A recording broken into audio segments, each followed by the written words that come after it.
Asistimos a una época fascinante en la que el mundo de las prácticas de producción y consumo de la música está cambiando continuamente. Un caleidoscopio que constituye permanente reto para todos los actores que intervienen en él.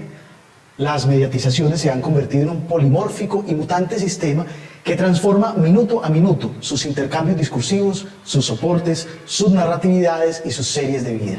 Los que creamos música nos movemos en esa tensión permanente entre el broadcasting, un sistema polifónico y establecido, y el networking, un entorno caracterizado por la horizontalidad de las relaciones y la ubicuidad de los tiempos y los emisores. En ese nuevo plasma tensional denominado post-broadcasting, al principio ser músico era más simple. Era necesario hacer bien una sola cosa y contar con la suerte de encajar en los intereses de un sistema que, si acogía a ese nuevo aspirante con talento, tendría un paso asegurado por un ciclo de vida artística que funcionaba de una manera más o menos predecible. El músico podía definirse como un intérprete, generalmente de un solo instrumento, o un creador, o incluso una combinación de ambos, como sucede en ciertas tradiciones, en donde las fronteras entre esos ejercicios se presentan de una manera más fluida. El músico de hoy tiene ante sus ojos el reto de construir un proyecto de vida complejo y cambiante, que incluye el desarrollo de un conjunto no muy definido de competencias, unas relacionadas con el hacer musical mismo y otras, hasta cierto punto, complementarias. Sin embargo, la idea de un nuevo ecosistema donde todo es líquido, esas complementariedades tampoco se configuran como un hecho tangible. Hace unos años, con la emergencia de nuevos medios actuales, teóricos como Umberto Eco profetizaban la muerte de las mediatizaciones tradicionales y el nacimiento de nuevos medios que, a la manera de ciertos dioses helénicos, asesinarían a su padre para legitimar su existencia. Lejos de esa premonición, se llegó a un espacio en el que se da la convivencia tensionada de una gran cantidad de medios que, lejos de eliminarse mutuamente, participan de un complejo relacionamiento que les hace cambiar de forma, función y esencia permanentemente. Así entonces, nuestra era del post-broadcasting se parece a un río diseñado por un Heráclito tecnófilo en el que la permanencia es lo único que está excluido. Un espacio mediado por el principio de incertidumbre y por lo cuántico, en el cual los fenómenos, celosos de ser observados, existen solo bajo la mirada del teórico de los medios y se transforman de manera súbita, principalmente cuando el observador es un agente no especializado. Cuando Benjamin nos señalaba las implicaciones que tendría la era de la reproductividad técnica sobre las creaciones, no alcanzó a vislumbrar el tipo de reproductividad que se daría en nuestros contextos, condición que podría adjetivarse como fragmentaria, fractal, transformacional y gramaticalizante. Una vez puesta a disposición de la humanidad, una pieza expresiva es susceptible de dividirse en muchas partes, de que esas partes conserven una relación compleja y a veces holística con el todo, y de que esas partes se transforman y nacen en nuevas formas y que éstas llegan a configurarse en nuevas gramáticas, capaces a la manera de un ADN cultural de regir la creación de nuevas piezas. Es así como estamos en la era de la reproductividad de esas piezas fragmentarias que, a manera de memes o unidades mínimas de transmisión cultural, se ponen en manos de prosumidores y prodifusores para alimentar un palimpsesto permanente de esas manifestaciones complejas que Apadurai denominaría reescrituras. Ese panorama de la transformación permanente de un entorno fractal, memético y cambiante obliga a sus actores a considerar nuevas miradas y nuevos roles. Se trata de un juego en el que las reglas se reescriben de manera permanente y cuya lectura explícita no es posible debido a la complejidad y a la cantidad de variables. En este nuevo escenario se define un nuevo tipo de pacto ficcional en el cual los actores acuerdan de manera implícita participar de nuevas experiencias y de una percepción inmersiva de la realidad, la ficción y la estética que antes no era posible. En los albores del siglo XX, cuando empezó a tomar forma la grabación de sonido y la música dejó de ser un ente efímero para convertirse en un elemento susceptible de ser fijado en dispositivos, el llamado por Marx fetichismo de la mercancía estaba dado una tasación relacionada con la posibilidad de intercambio de los bienes. Los profundos cambios de nuestra época nos llevan a una complejización de ese fetichismo en la cual no solo se valora la posibilidad de intercambio de los fonogramas o incluso su posibilidad de acceso y la libertad que éste implica. Se ponen en juego las posibilidades de transformación, reuso, fragmentación, compartición y resignificación y apropiación de los objetos sonoros. Los músicos de una generación cercana a la nuestra soñaban con hacer giras y grabar discos. El sueño de hoy es más inaprehensible e indeterminado. Quien piensa escribir su vida en él ya no tiene tan claro lo que significa la música misma, los oficios que le son propios, sus dialécticas y sus epistemes. Tampoco lo tiene claro la institucionalidad, que aún no ha tenido tiempo de observarse a sí misma en su dinámica transformadora. Si bien podríamos entender la música como un tejido complejo y multiforme de productos, procesos, medios, utilidades y fenómenos relacionados con un conjunto más o menos definido de tradiciones sonoras, hoy ese conjunto debe complementarse con otro panorama, no menos difuso, de otras prácticas creativas y performativas que involucran el sonido y no se definen necesariamente a sí mismas como música. Si echamos un vistazo a la industria y no nos conformamos con verificar sus crisis, debemos comprender que estamos asistiendo al surgimiento de un contexto cambiante, en el que las nuevas contradicciones se hacen cada día más evidentes y en el que se disponen de nuevas relaciones de poder. Un contexto en el cual ya no es posible hablar de un juego desigual entre los grandes que tienen el control y los pequeños que al autoproducirse tienen contadas sus oportunidades para hacerse escuchar. Pareciera que el sistema actual, si puede hablarse de sistema, estaría dispuesto a otorgar el éxito a cualquiera que supiera comprender sus cambiantes dinámicas y reglas, o al menos intuirlas e involucrarse por un tiempo suficiente. Una sola cosa tenemos clara: la nueva lógica no está escrita para un músico tradicional formado en los viejos modelos de institucionalidad, contando la academia solo como uno de ellos. Se trata de algo bastante más complejo, capaz de conjugar eso que Eliot define como el verbo musician, y nos invita a preguntarnos qué es eso de musiquear en el contexto contemporáneo. La labor del músico está siendo marcada por un permanente proceso de redefinición. El estudio de las profesiones debe verse como un proceso biográfico, identitario, relacional e interactivo, visto de una manera más poética como un análisis de un conjunto de proyectos de vida. Esos proyectos de vida de los músicos, el día de hoy, se ven marcados por un permanente proceso de mutación e incluso desaparición de viejas figuras, y no solo debido a un proceso laboral de precarización, sino a un complejo entramado de visiones del mundo, estéticas e interacciones de la sociedad que ha dado lugar a músicos multitarea.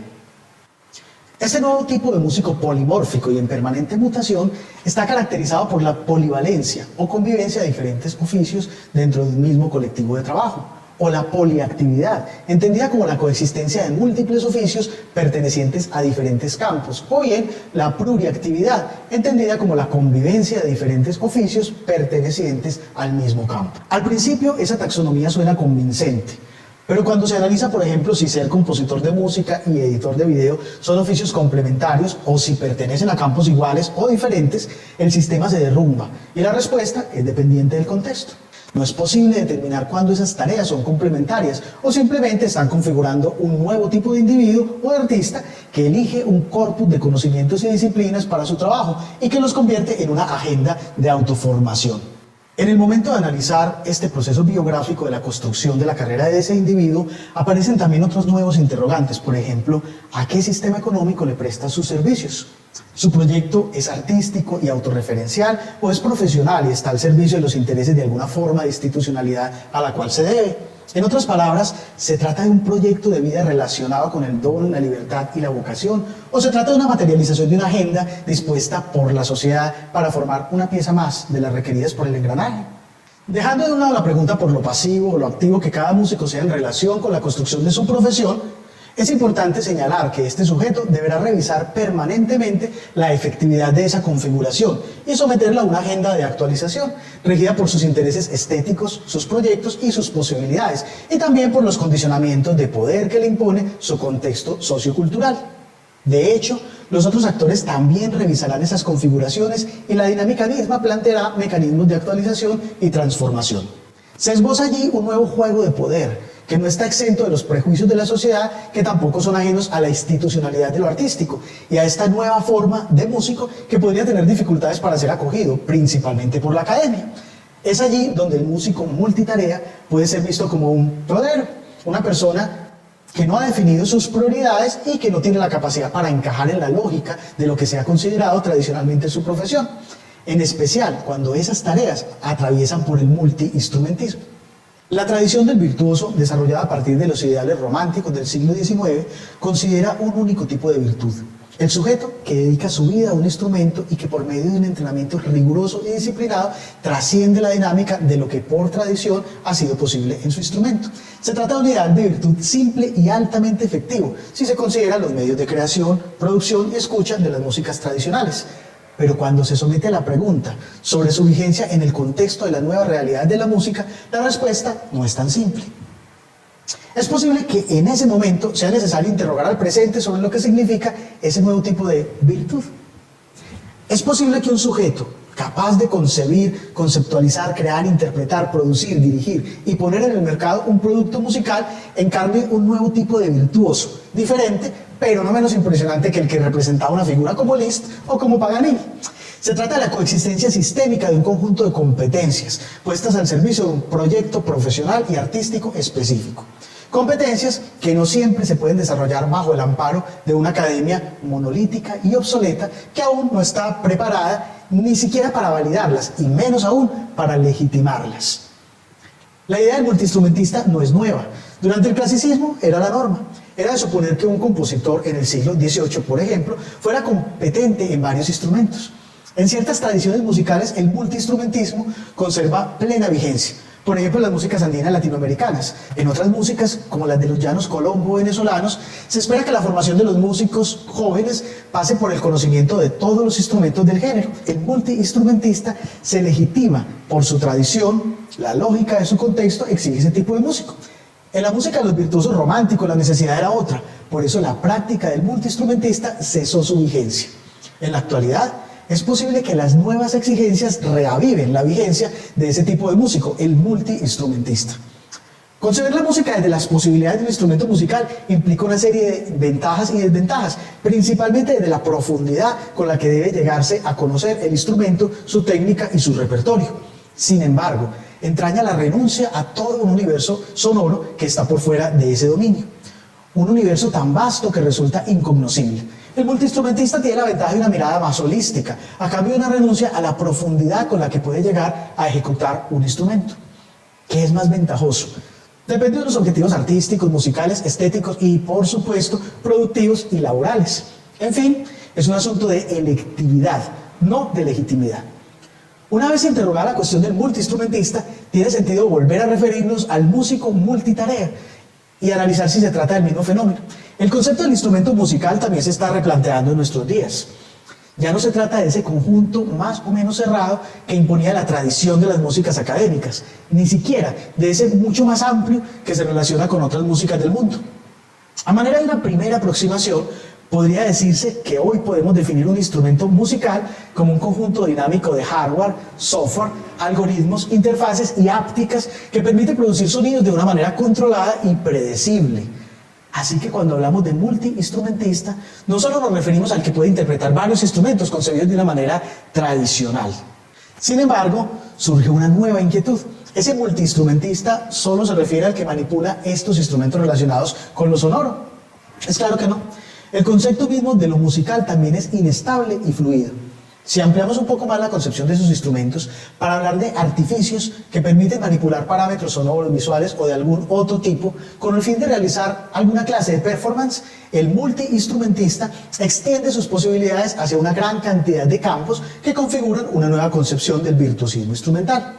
El nuevo virtuoso ya no es más un sujeto que establece una relación monogámica y eterna con un instrumento tradicional, sino un sujeto capaz de expresarse desde un determinado tipo de discurso, mediado por ciertos recursos tecnológicos y con un performance que le sirve para materializar un producto determinado. Si bien los conceptos de instrumento musical, multiinstrumentista y músico multitarea son dinámicos y cambiantes, es importante señalar, al referirse al estudio de grabación y ampliando la noción de este hacia el espacio expandido de creación y negociación que sugiere el ecosistema del broadcasting, que estos entornos de producción y consumo de productos creativos se configuran como espacios permanentes de negociación estética y social. Un mundo semejante al del arte de Arthur Danto, en el cual se producen los procesos de inclusión, legitimación y depuración que hacen que un instrumento sea aquello que los hombres de ese contexto llaman instrumento, y que un músico con unas competencias determinadas sea lo que los actores de ese contexto llamen músico. Cuando se establece la distinción entre las dimensiones específicas de lo musical, como la interpretación y la composición, y aquellas complementarias o paraartísticas, como la producción de video, la producción de audio, la lutería, el desarrollo de software, la gestión de redes, por ejemplo, se entra en una región aún más indeterminada para este músico multitarea. ¿Hasta dónde una de esas dimensiones es específica? Definirlo entraría en una negociación compleja entre todos los actores implicados, en la cual el producto mismo sería uno de los factores determinantes. Sin embargo, más allá de las intenciones taxonómicas, es claro que hasta ese momento existen nuevos tipos de músicos que por su diversidad y por sus transformaciones en el tiempo son difíciles de clasificar. Es una tarea pendiente de la academia, deshacerse de los prejuicios y empezar a considerar esas nuevas formas de musicalidad como versiones posibles y legítimas del ejercicio profesional. En ese nuevo escenario donde cambia el músico como actor, sus mediatizaciones y en el ecosistema de altas tensiones que constituye el post-broadcasting, también aparecen nuevas posibilidades, tensiones, encuentros y desencuentros. La música del pasado, esa que solo se desarrollaba en soportes materiales como los discos y en rituales sociales como los conciertos, se basaba en una lógica en donde la música, entendida como discurso sonoro, tenía un papel claramente protagónico. La concepción del mundo sonoro está dada por tres elementos fundamentales: lo que podía hacerse con los instrumentos y con la grabación y la transformación sonora, la escritura musical y la performatividad de sus intérpretes. Es decir, su configuración era la de un conjunto de símbolos establecidos por lo sonoro, lo escritural y lo performativo. Lo que se podía hacer con los instrumentos musicales se extiende hoy al hablar de una concepción más amplia de los mismos, en la cual interviene la posibilidad de hacer música con diferentes tipos de instrumentos. La opción de extender esas posibilidades bajo la óptica de lo que se han denominado instrumentos aumentados y la opción de incorporar nuevas formas de interpretar los instrumentos desde las llamadas técnicas extendidas. Desde la perspectiva de la grabación, el universo sonoro se extiende con la posibilidad ya no solo de grabar, transformar, recontextualizar y segmentar lo grabado, sino desde la opción de la posibilidad de reconcebir el sonido desde la lógica de lo algorítmico e incluso desde la inteligencia artificial. El plantear, por ejemplo, mecanismos de machine learning que propongan nuevos instrumentos e incluso nuevas técnicas de síntesis de sonido de cualquiera de los parámetros y de la forma musical extiende esa configuración del estudio de grabación concebido como un instrumento musical y espacio creativo que abre nuevas formas de lutería y de composición musical en las que aparecen novedosos y múltiples discursos sonoros. En el ámbito de la escritura musical, la posibilidad de concebir la música desde otras discursividades diferentes a las que posibilita la notación tradicional abre la posibilidad de nuevas concepciones. Cuando la partitura deja de ser lo que era y se convierte, por ejemplo, en un código computacional, aparecen nuevas posibilidades creativas y discursivas. Desde la perspectiva de lo performativo, también aparecen nuevas lógicas. Por ejemplo, la emergencia de nuevas ápticas o gestualidades derivadas de la ampliación del concepto tradicional de instrumento musical. La posibilidad que tienen los músicos de multiplicarse en el escenario en prácticas como el live looping. Las opciones que abre la virtualidad para la interpretación con telepresencia. El live coding, en el cual el intérprete está escribiendo código computacional que genera sonidos y cuyo gesto escrito convierte la notación musical, codificada como algoritmo, en un nuevo gesto performativo. Hace unos años, cuando la música electrónica iniciaba, la aproximación con los músicos era un proceso de colaboración entre disciplinas. Los músicos le explicaban a un conjunto de expertos, generalmente ingenieros, en qué consistía su idea y ellos la ejecutaban. Los músicos no se relacionaban con estos aspectos tecnológicos de manera directa. El tipo de relación entre disciplinas que se daba era diferente. Como producto de muchas dinámicas actuales, entre ellas la democratización de la tecnología y del conocimiento sobre las mismas, los músicos poco a poco han aprendido a interactuar directamente con la tecnología. Sus profesiones se han diversificado hasta consolidar una nueva forma de músico multitarea y multiinstrumentista que tiene a su disposición todas esas nuevas posibilidades discursivas y performativas que le permiten expresarse de maneras diferentes. En ese nuevo contexto, el músico está enfrentado a grandes retos y posibilidades. Sin embargo, su ejercicio se ve condicionado por las limitaciones, entre las cuales vale la pena mencionar la dificultad grande que existe de abarcar diversos ciclos productivos cada vez más complejos y diversos también en tanto a las competencias que se requieren. La incapacidad de la actual academia para dotar a los músicos de las habilidades necesarias para autogestionar sus conocimientos en la medida que lo exigen las nuevas dinámicas, la incertidumbre que genera trabajar en un ecosistema en continua transformación y con la poca capacidad que tiene ese ecosistema de ofrecer certezas y garantías en términos de permanencia, valoración y remuneración del trabajo. Y finalmente, la institucionalidad musical y su incapacidad para aceptar, acoger y legitimar esos nuevos tipos de músicos y de procesos. Ese nuevo entorno de trabajo plantea nuevas posibilidades para el futuro, pero también grandes retos e interrogantes que quedan abiertos. Entre ellos, ¿Cómo caracterizar y describir esas nuevas prácticas, ejercicios y profesiones? ¿Cómo estudiar la superposición de las diversas actividades del músico multitarea y el multiinstrumentista y comprender los valores que les dan sentido? ¿Cómo interpretar las nuevas lógicas creativas y su relación con lo algorítmico y lo tecnológico? ¿Cómo comprender las nuevas relaciones entre los diversos actores del sistema? ¿Cuál es el papel de las diversas formas de institucionalidad en relación con todo ese proceso? Será una nueva tarea de investigadores el analizar estos fenómenos y construir modelos teóricos que permitan su comprensión y su seguimiento. Será tarea de la academia ir comprendiendo las nuevas dinámicas, venciendo los prejuicios y poniéndose a tono con las exigencias de este entorno cambiante por medio del planteamiento de propuestas curriculares y modelos pedagógicos ágiles, adaptativos, dinámicos y sobre todo centrados en desarrollar en el estudiante la autonomía y la capacidad en la gestión de su propio conocimiento.